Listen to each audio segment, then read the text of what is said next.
ওগো আল্লাহ, ওগো মালিক, তুমি ছাড়া তো আমাদের আর কেউ নাই, তুমি ছাড়া তো আমার আর কেউ নাই।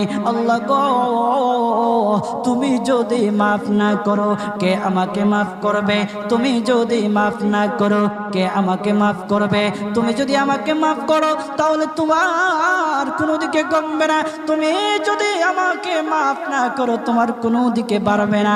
আল্লাহ গো, তুমি আমাকে মাফ করে দাও। সারাটা জীবন অন্যায় কাজ করেছি, সারাটা জীবন নাফরমানি করেছি, আমার কাছে কালেমার দাওয়াত কম আসে নাই, আমার কাছে কালেমার দাওয়াত কম আসে নাই, আমাকে লোকেরা কম বোঝায় নাই। ওগো আল্লাহ, তুমি আমাকে মাফ করে দাও।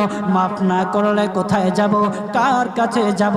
বাবা যখন মারে তখন মার কাছে আশ্রয় নেওয়া যায়, মা যখন প্রহার করে তখন বাবার কাছে